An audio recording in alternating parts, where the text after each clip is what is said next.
ഞാനിപ്പോൾ നിൽക്കുന്നത് വടക്കൻ പറവൂർ ചേന്നമംഗലം പഞ്ചായത്ത് പരിധിയിലെ ഗവൺമെന്റ് യു പി സ്കൂളാണ്. നിങ്ങളിപ്പോ ഈ ദൃശ്യങ്ങളിൽ കാണുന്നത് പോലെ വെള്ളക്കെട്ടും പുല്ലും നിറഞ്ഞ അവസ്ഥയിൽ തങ്ങളുടെ കുട്ടികളെ ഇങ്ങോട്ട് വിടുന്നതിൽ രക്ഷിതാക്കളടക്കം ആശങ്കയിലാണ് ഈ ഒരു വിഷയത്തിൽ. ചിരട്ടയിൽ വെള്ളം കെട്ടി നിൽക്കുന്നത് അത് ബുദ്ധിമുട്ടായിട്ട് അവർ പറഞ്ഞുകൊണ്ട് പോകും. ഇത്രയും വെള്ളം കെട്ടി ഇത്രയും കുട്ടികൾ പഠിക്കുന്ന സ്കൂളിൽ അവർക്കൊരു ബുദ്ധിമുട്ടും ഇല്ല.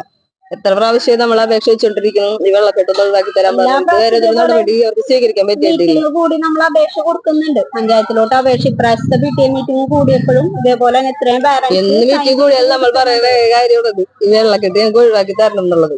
ഇതുവരെ അതിന് നടപടി സ്വീകരിക്കാൻ അവർക്ക് പറ്റിയിട്ടില്ല. അല്ലാണ്ട് ഓടി ഇറക്കുന്നതാണ് എലിപ്പനി മെയിൻ ആയിട്ട് വരുന്നത്. ഈ വെള്ളം കെട്ടിക്കിടക്കുമ്പോ ഈ കുട്ടികൾ ഇതിൽ കളിച്ച് കഴിഞ്ഞിട്ടുണ്ടെങ്കിൽ സ്വാഭാവികമായിട്ട് അവർക്ക് ഇങ്ങനെയുള്ള അസുഖങ്ങൾ വരും. മഞ്ഞപ്പിത്തം, എലിപ്പനി, അങ്ങനെയുള്ള. അതിപ്പോ സ്കൂളിന്റെ ഭാഗത്ത് നിന്ന് ചെയ്യാൻ പറ്റുന്ന കാര്യങ്ങൾ സ്കൂളിൽ ചെയ്തിട്ടുണ്ട്. ഇത് നമുക്ക് ചെയ്തു തരേണ്ടത് പഞ്ചായത്താണ്. പഞ്ചായത്തിന്റെയിലാണ് നമ്മൾ ഇതിന്റെ അപേക്ഷയും കാര്യങ്ങളൊക്കെ വെച്ചിട്ടുണ്ട്. ഇവിടുത്തെ ചേർക്കാൻ വരുന്ന ആൾക്കാരും ഈ വെള്ളക്കെട്ട് കണ്ടെങ്കിൽ ഈ വെള്ളത്തിലോട്ട് ഞങ്ങൾ എങ്ങനെ കുട്ടീനെ പറഞ്ഞു വിടും എന്ന് ചോദിച്ചിട്ട് കുട്ടികളെ ഇവിടെ നിന്ന് മാറ്റിയിട്ടുണ്ട്. ഇവിടെ പഠിച്ചിരുന്ന കുട്ടികളെ മാറ്റിയിട്ടുണ്ട് പാരന്റ്സ് ഇതേ കാരണം കൊണ്ട്. പിന്നെ അതേപോലെ പഠിപ്പിച്ചും കാര്യങ്ങളൊക്കെ ഇവിടെ ഭയങ്കരമായിട്ട് കൂടുതലാണ്. പിന്നെ മെയിൻ ആയിട്ടുള്ളത് ഈ വെള്ളക്കെട്ടാണ്.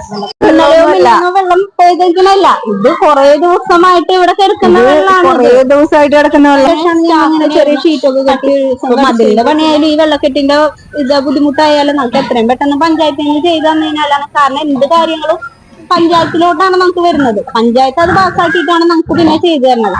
അപ്പൊ എത്രയും പെട്ടെന്ന് ക്ലിയർ ചെയ്ത് കിട്ടിയാലാണ് നമുക്ക് അത്രയും ഉപകാരം. കാരണം എന്ന് വെച്ചാൽ ഇനിയിപ്പോ മഴ പെയ്ത് കഴിഞ്ഞിട്ടുണ്ടെങ്കിൽ വീണ്ടും ഈ വെള്ളങ്ങൾ തന്നെ അപ്പുറത്തെ ഗ്രൗണ്ടിലോട്ട് കയറും. വെള്ളം ഇല്ലാത്ത സ്ഥലത്തോട്ട് ഈ കെട്ടിക്കിടക്കുന്ന വെള്ളം തന്നെയാണ് കയറുന്നത്. അത് വീണ്ടും ഓരോ അസുഖങ്ങൾക്കും കാരണം.